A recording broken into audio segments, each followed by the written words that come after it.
무덤에서 도망하고 무서워하여 아무에게 아무 말도 하지 못하더라. 예수께서 안식 후 첫날 이른 아침에 살아나신 후 전에 7 귀신을 쫓아내신 막달라 마리아에게 먼저 보이시니 마리아가 가서 예수와 함께하던 사람들의 슬퍼하며 울고 있는 중에 이 일을 구하며 다같이요 그들은 예수의 살아나셨는 것과 마리아에게 보이셨는 것을 듣고도 믿지 아니하니라. 아멘. 오늘 저는 이 본문 말씀을 중심으로 그가 살아나셨다, He has risen 이라는 제목으로 말씀을 전하고자 합니다. 여러분, 질문 하나죠. 여러분, 향수하면 무엇이 떠오릅니까? 아마도 이 가운데 향수?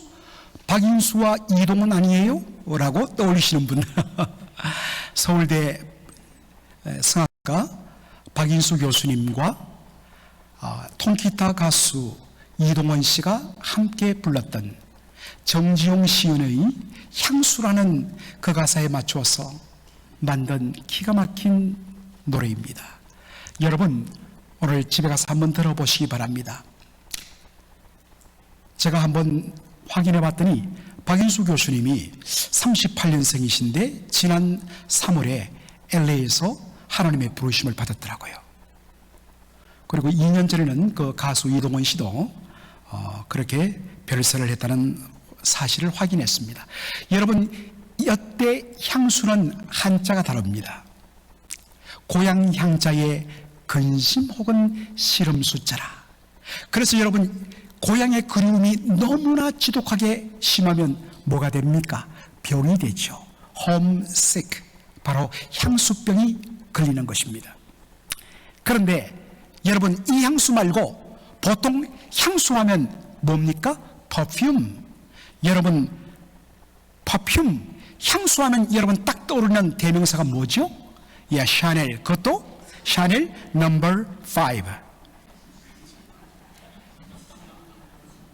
저는 처음에 이것을 봤을 때 불어인지 모르고 채널 넘버 5라고 읽었습니다.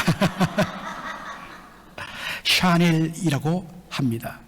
여러분, 이 샤넬 넘버 5가 정말 향수의 대명사가 된 계기가 있죠. 어느 기자가 여배우 마릴린 먼로에게 질문합니다. What do you wear to bed? 잠잘 때 무슨 파자마 입습니까?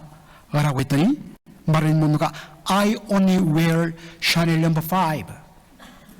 여러분, 이것을 이상하게 생각하지 마십시오. 잘 때 자신은 몸에 전신에 향수를 뿌리고 샤넬 넘버 5를 뿌리고 기분 좋게 잔다는 뜻입니다. 이 이야기가 나가면서 샤넬 넘버 5가 미국과 유럽을 완전히 강타하면서 싹쓸이했습니다. 그때마다 밤마다 미국 아내들은 머리끝부터 발끝까지 향수를 뿌리고 또 뿌리고 그렇게 했는데, 그것 때문에 모든 남편들이 두통에 시달려야 했습니다. 그것 때문에 타이니롤이 그렇게 많이 팔렸다는 믿지 못할 소식이 있습니다. 여러분, 그런데 우리가 오늘날 쓰는 이 향수가 가장 발달된 곳이 어디일까요? 그렇습니다. 여러분, 유럽입니다. 당연히 유럽에서 건너온 사람들이 정착한 곳이니까 미국에도 발달했겠지만, 원래는 중세 유럽 때부터 향수가 발달되었다고 해요. 그전에는 이와 같은 향수가 없었다고 합니다. 여러분들, 왜 향수가 유럽에서 발달되었을까요? 중세 유럽에는 사람들이 어떤 잘못된 편견이 들어왔냐면, 목욕을 하면 피부가 촉촉해지고 촉촉해진 피부 속으로 세균이 몇 배로 잘 침투한다는 낭설이 퍼졌습니다. 여러분, 그때 유럽에 뭐가 유행했습니까?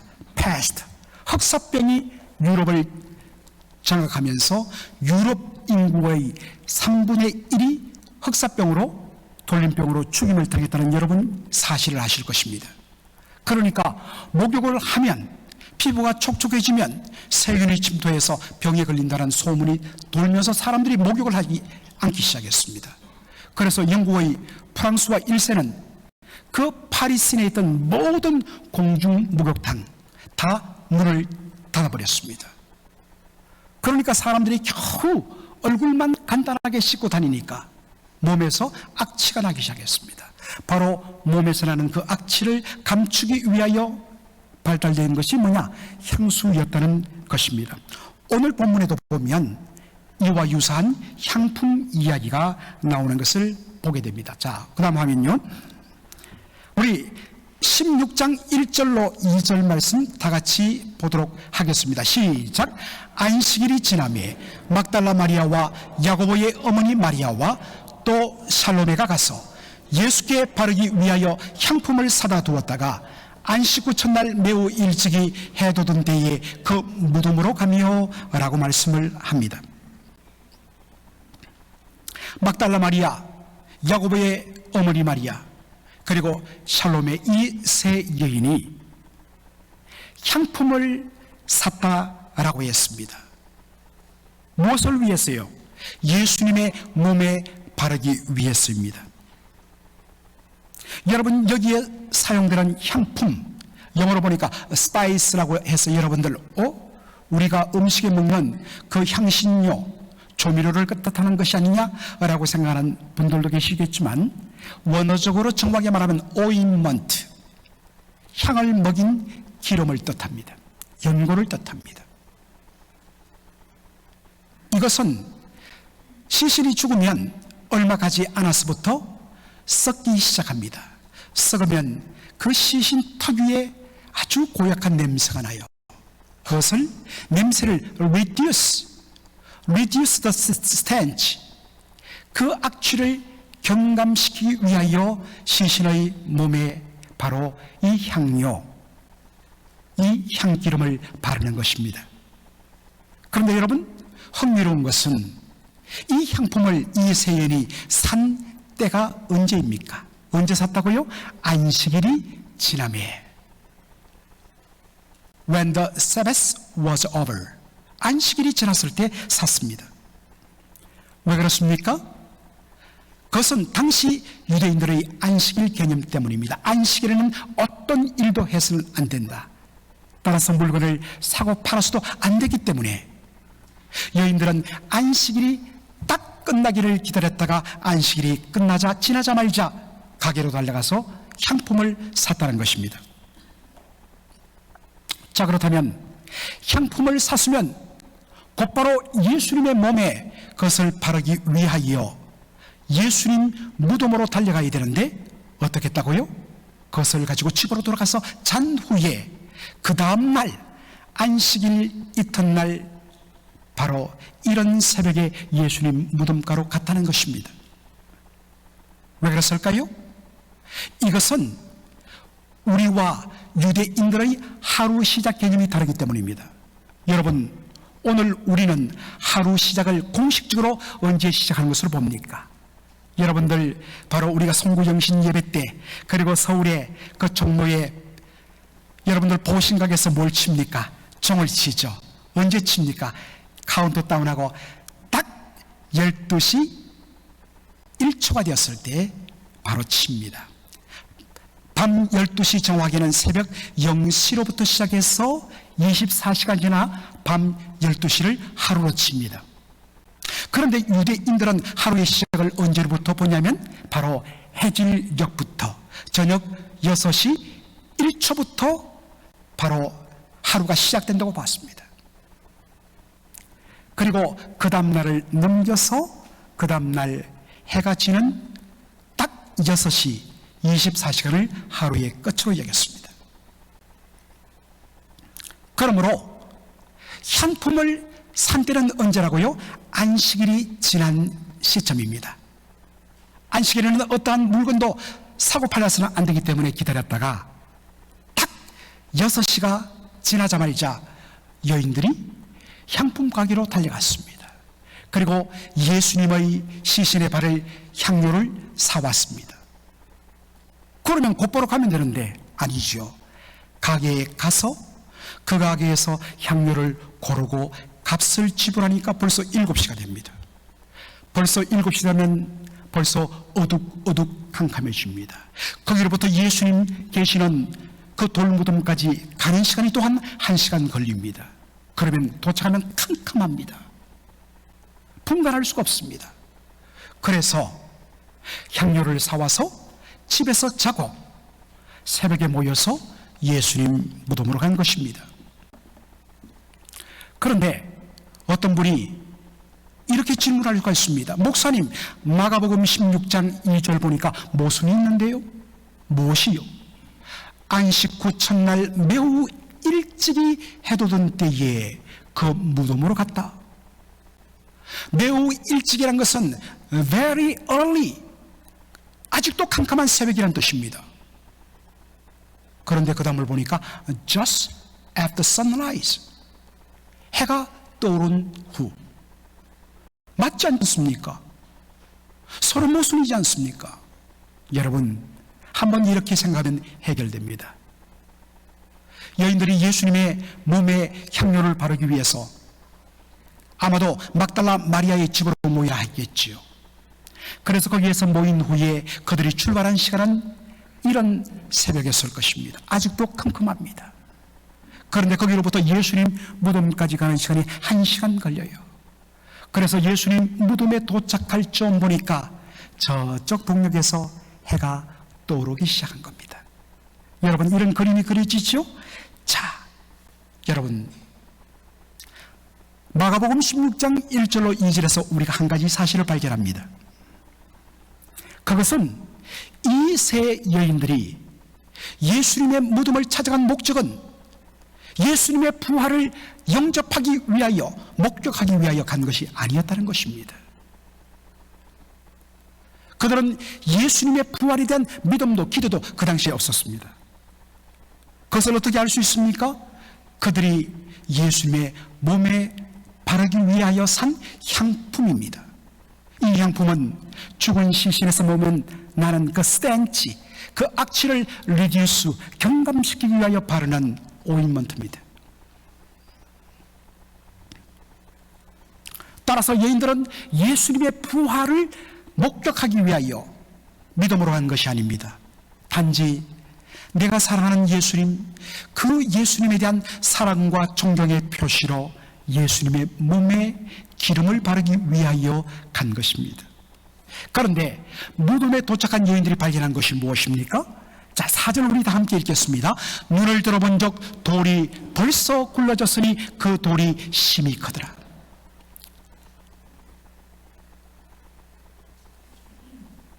이 말씀을 우리 한국식으로 읽으면 도무지 이해가 되지 않습니다. 우리 한국이나 미국은 땅을 파고 시신을 곧바로 넣든지 아니면 관에 담아서 아래로 내리고 흙을 덮는 매장 형식입니다. 그런데 당시 유대인들은 바위에 구멍을 내고 파내어서 거기에 공간을 만들고 거기에 시신을 안치하고 그 입구를 아무나 손대지 못하도록 큰 둥그런 돌로 깎아서 그 입구를 딱 가리고 그 아래쪽에 홈을 파서 고정을 시켜놨습니다. 그러다 보니까 이 돌은 남자들 서너 명이 아니면 움직일 수가 없습니다. 그런데 지금 예수님의 남자 제자들이 어떻게 했다고요? 요한복음 20장을 보면 유대인들에게 잡힐까 두려워서 한 곳에 숨고 온 문을 다 걸어 잠그고 두려워 떨며 숨어 있었습니다. 그 누구도 여인들을 도와줄 남자들이 없었습니다. 그래서 힘이 연약한 이 세 여인들이 그래도 우리가 한번 가서 그 홈에 꽂힌 돌을 우리 힘으로도 한번 들어서 밀어내고 우리가 들어가서 바를 수 있도록 한번 시도해보자고 갔는데 세상에 그 입구를 막고 있던 큰 돌이 굴러져 나와 있는 것입니다. 무덤 문이 열린 것입니다. 도대체 그 누가 이 일을 했을까?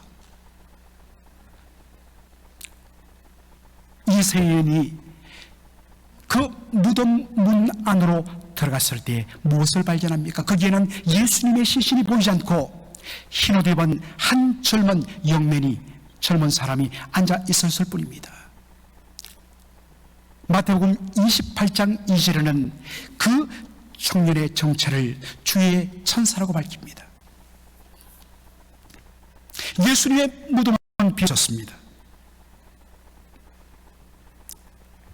empty tomb, 빈 무덤. 예수님의 몸은 어디에 갔을까요? 왜 비어 있었을까요? 2000년 전 그 당시로부터 지금까지 예수님의 이 빈 무덤, empty tomb을 설명하기 위한 다양한 시도들이 일어났습니다. 그 중에 가장 일찍부터 나온 것이 theft theory,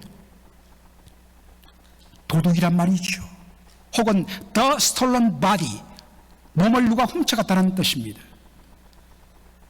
제자들이 예수님의 시신을 밤에 몰려와서 훔쳐가고 나서는 예수님 다시 살아났다고 거짓말을 퍼뜨린 것이다. 그래서 empty tomb, 빈 무덤이다. 여러분, 한마디로 반론할 수 있습니다. 조금 전에 남자 제자들이 어떻게 했다고요? 유대인들에게 잡힐 것이 두려워서 자신들이 숨어있는 모든 문이란 문은 안에서 꼭꼭 걸어 잠그고 그 속에 두려워 떨며 며칠을 숨어 있었습니다. 이런 겁쟁이들이 이런 짓을 할 수 있다고요? 할 수가 없습니다. 두 번째는 wrong tomb theory입니다. 착각설이라고 번역하죠. 잘못된 털린 툼, 털린 무덤이라. 뭐라고 말하냐면 여인들이 어두컴컴한 새벽에 가다 보니까 그만 착각하고 예수님을 모신 무덤이 아닌 엉뚱한 다른 빈 무덤에 들어가고서는 예수님 시신이 없다, 그러면 부활했다 라고 말했다는 것입니다. 여러분, 이것도 오늘 본문이 그대로 보여줍니다. 여인들이 처음 예수님의 무덤의 향유를 바르기 위하여 출발한 시각은 very early morning이었습니다. 캄캄했습니다. 그러나 1시간 정도 걸어가 보니까 어떻게 했다고요? Just after sunrise. 해가 떠오르났습니다. 모든 것이 환하게 드러났습니다. 그러니 여러분, wrong tomb, 잘못된 무덤을 찾을 이유가 없습니다. 심지어 어떤 분들은 swoon theory라고 이야기합니다. 이 swoon이란 말 잘 쓰지 않는데 기절을 혼절이란 뜻이죠. 예수님이 십자가에서 죽은 줄 알고 내려갔고 바로 무덤에 안치했는데 사실은 죽은 것이 아니라 극심한 고통 속에서 기절했는데 무덤 속에서 깨어나서 정신을 차리고 무덤 밖으로 나온 것이기 때문에 empty tomb, 빈 무덤이다.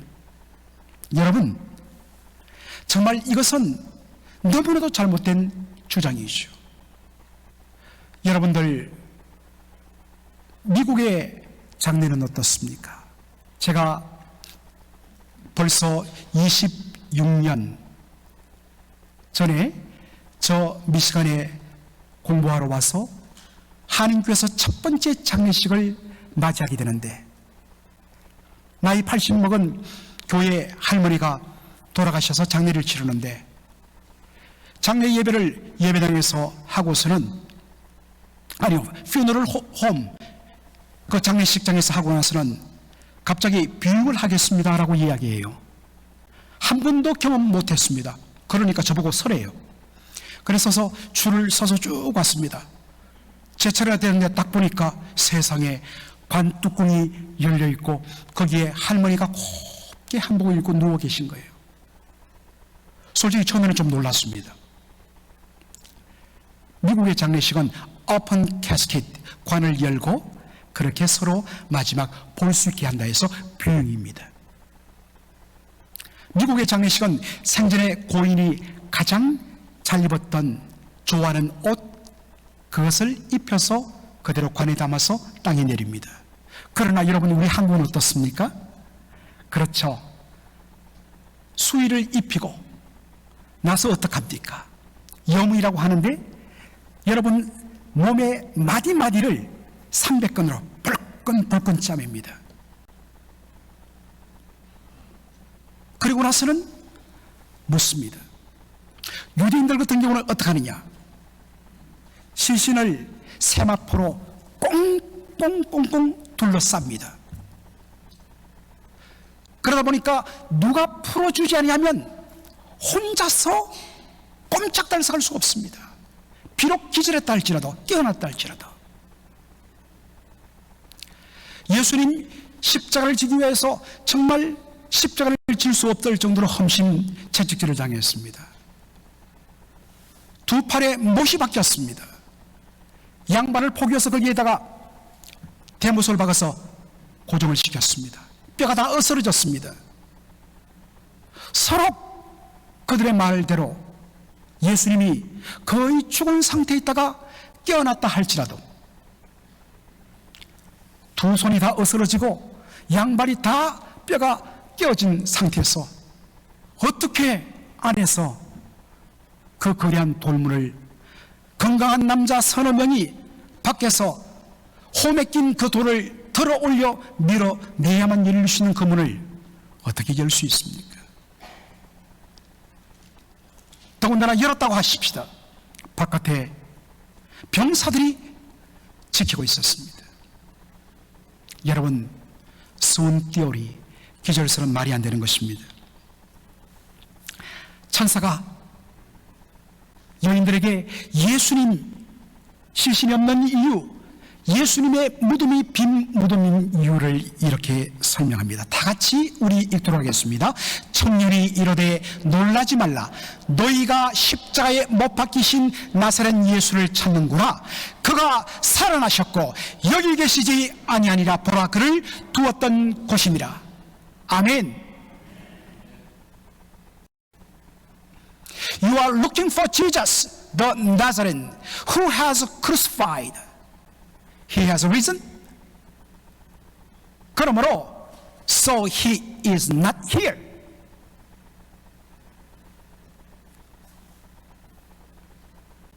예수님이 다시 살아나셨기 때문에 여러분, 무덤은 뭐하는 곳입니까? 무덤은 죽은 시신을 안치하는 곳입니다. 그런데 예수님 사망 권세 이기시고 He has risen, 다시 살아나셨기 때문에 그는 여기에 있을 어떤 이유도 있습니다. There is no reason to be here. 여기 있을 어떤 이유도 없는 것입니다.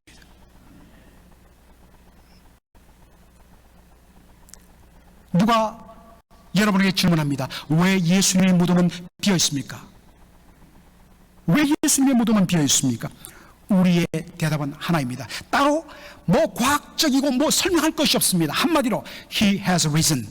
그가 다시 살아나셨기 때문에 그는 여기 있을 필요가 없다.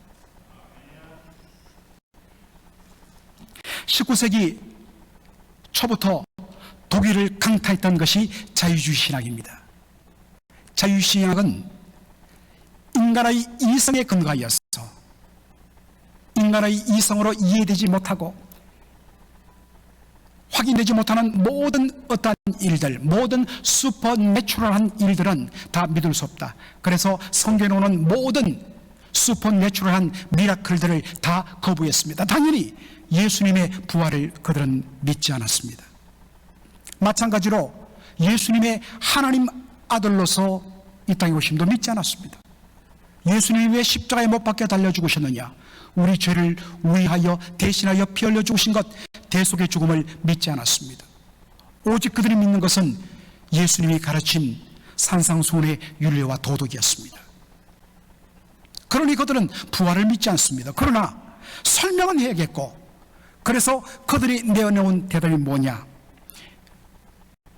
예수 그리스도의 부활은 spiritual resurrection이다. 영적인 부활이요 정신적인 부활이다 라고 설명했습니다. 그런데 여러분, 우리는 이렇게 질문합니다. 오늘 성경 본문을 보면 예수님의 무덤이 시신이 무덤 속에 없습니다. 왜 무덤 속에 없었느냐? 왜 빈 무덤이냐? 예수님 부활하셨기 때문에. 무엇으로요? 예수님의 몸이 bodily resurrection, 예수님의 몸이 부활했기 때문에 예수님의 시신은 거기에 있을 이유가 없었던 거예요. 그래서 빈무덤이란 것입니다. 여러분, 왜 예수님이 육신으로 몸으로 부활하는 것, 예수님의 바딜리 레저렉션이 그만큼 중요한가? 그것은 바로 예수님의 부활의 성격 때문입니다. 고린도 전서 15장 20절을 우리 다 함께 읽도록 하겠습니다. 그러나 이제 그리스도께서 죽은 자 가운데서 다시 살아 잠자는 자들의 첫 열매가 되셨도다. 아멘. 예수님의 부활은 잠자는 자들 가운데 다시 살아나는 첫 열매라는 것입니다. 여러분, 첫 열매는 구약 성경에서 굉장히 중요한 개념입니다. 3월 중순이 되면 늦은 가을에 뿌렸던 보리가 이제 자라서 벌써 보리의 일부분은 노랗게 익습니다. 그러면 제일 먼저 익은 첫 번째 그 단을 잘라서 단으로 묶어서 하나님 제단에 바칩니다. 이것이 바로 첫 열매입니다.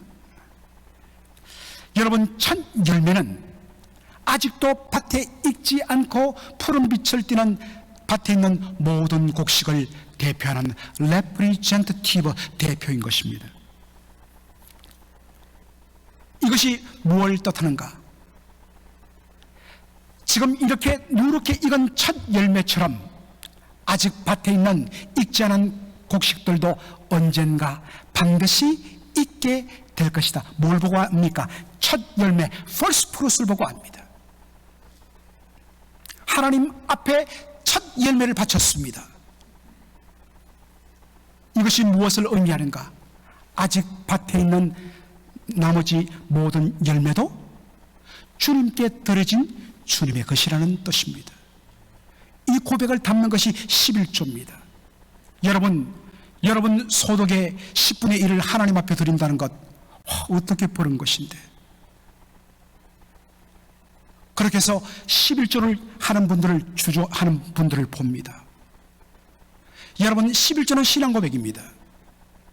나에게 주어진 이 모든 것이 다 주께로부터 왔고 주님 주신 것이라는 것을 고백하는 의미에서 그 중에 10분의 1을 하나님 앞에 떼어 드리는 것입니다. 여러분, 죄송하지만 11조 반드시 하셔야 됩니다.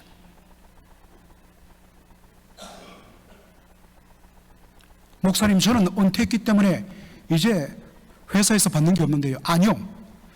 여러분들이 하나님께서 공급하시는 여러 가지 생활 비용이 있잖아요. 받는 것이 있잖아요. 들어오는 것이 있잖아요. 반드시 11조 하셔야 됩니다. 그것이 얼마든지. 제가 어떤 의미에서는 헌금을 이야기하는 것이 아닙니다. 우리의 신앙 고백이기 때문에 그렇습니다.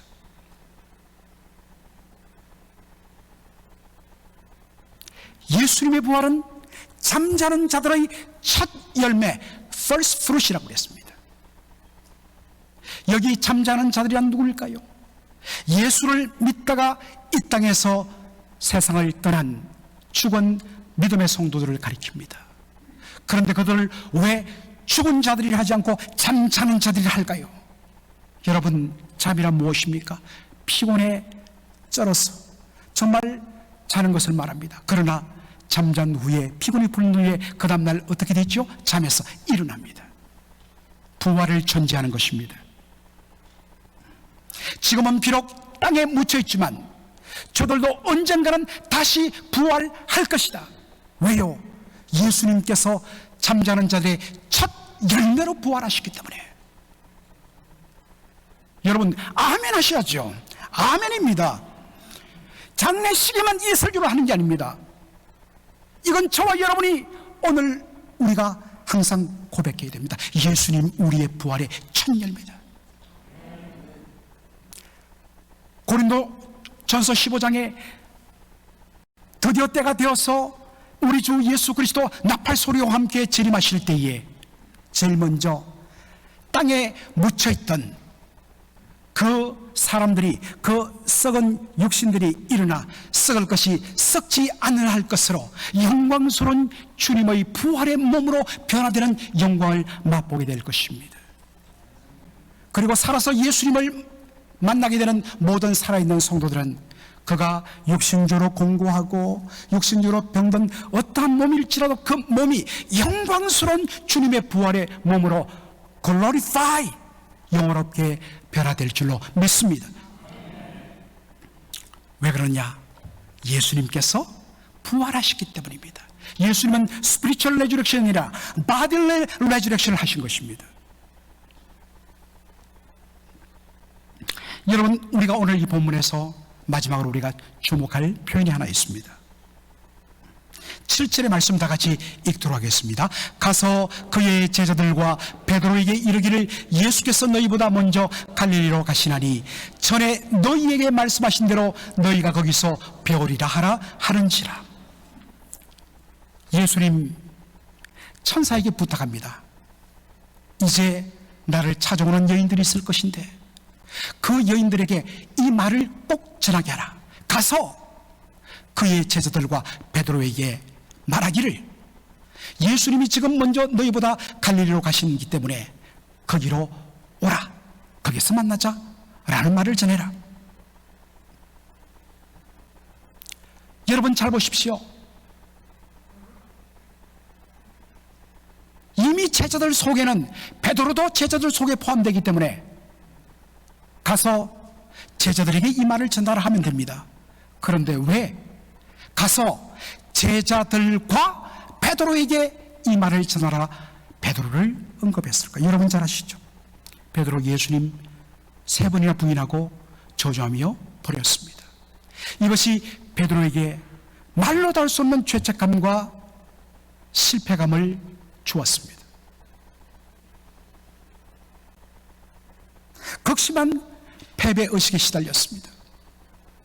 이것을 하신 예수님께서 의도적으로 베드로의 이름을 바로 부르신 것입니다. 비록 베드로가 예수님을 버렸지만 그럼에도 불구하고 베드로가 주님의 제자에서 배제되는 일은 결코 없을 것임을 보여주기 위하여 베드로의 이름을 넣은 것입니다. 왜 그렇습니까? 예수님이 십자가에 죽으신 이유가 뭡니까? 의인을 위하여 죽은 것이 아니라 죄인을 구원하기 위하여, 용서하기 위하여 십자가를 지셨기 때문에 예수님 이 베드로를 포기할 수 없었습니다. 사랑하는 성도 여러분, 지금 자신의 과거의 실수와 과거의 실패와 과거의 큰 잘못 때문에 그것이 계속해서 여러분에게 고통과 상처와 죄책감, 길티 필링 여러분을 억누르지 않습니까? 그래서 저 사람은 안 돼 라고 하지는 않습니까? 예수님이 말씀하십니다. 그 사람의 이름을 지명하 부릅니다. 그 사람의 이름을 꼭 집어 말합니다. 꼭 데려와라. 나 너 보고 싶다. 지금 주님이 보고 싶어 데려오라고 하는 사람들이 여러분에 있습니다. 그런데 여러분 혼자 오시면 안 돼요. 주님이 여러분에게 그 사람의 이름을 이미 주셨어요. 신앙생활하다가 멈춰버린 그 사람들의 이름을 주님 주시면서 말합니다. 그 사람 꼭 데려와. 나 보고 싶어. 나 만나고 싶어. 여러분, 왜 하필이면 갈릴리일까요? 갈릴리는 어떤 곳입니까? 그들이 주님을 처음 만난 곳이고 주님이 그들을 처음 부르는 곳이고 첫 번째 사명을 주신 첫사랑의 감격이 있는 곳입니다. 비록 지금은 실패하고 비록 지금은 모든 것이 다 망했지만은 다시 거기서 첫사랑의 감격을 회복하고 주님 만나기를 원하셔서 갈릴리로 하셨습니다. 여러분, 주님 만난 감격의 첫사랑 여러분 있을 것입니다. 그런데 지금 여러분 어디에 계십니까? 다시 돌아가야 합니다. 주님을 만난 그 첫사랑의 갈릴리로 가서 다시 부활하신 주님을 만나고 그 주님의 은혜로 회복되어서 주여 이제 제 삶을 주를 위하여 살겠습니다 라고 고백하는 저와 여러분의 삶이 되기를 주의 이름으로 축원합니다. 아멘. 기도하겠습니다. 아버지 하나님, 은혜와 사랑을 감사드립니다.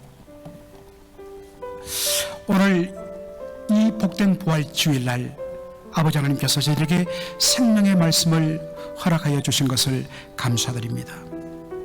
아버지 하나님, 예수님 다시 살아나셨기 때문에 그 무덤에 예수님 계실 이유가 없어서 무덤이 빈 무덤 된 것임을 저희들이 당당하게 말할 수 있게 하여 주옵소서.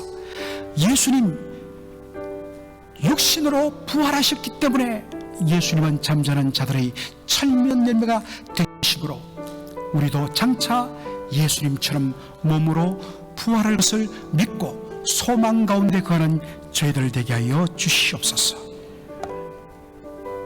우리 주님께서 실패한 그 사람의 이름을 부르시며 나 그 사람 만나고 싶다, 보고 싶다, 데려와라. 주님 말씀하시는데 아직도 우리는 우리 주변에 숱한 베드로들이, 실패한 베드로들이, 믿음을 중단한 베드로들이 이렇게도 많은데 우리는 그저 나 혼자 잘 믿는 것으로만 족하고 만족했던 우리들의 잘못을 주여 용서하여 주시고 반드시 그 헤매고 있는 베드로 불러서 주님 앞으로 인도할 수 있도록 저희들의 심령을 새롭게 하여 주시옵소서. 예수님의 이름으로 기도하옵나이다. 아멘.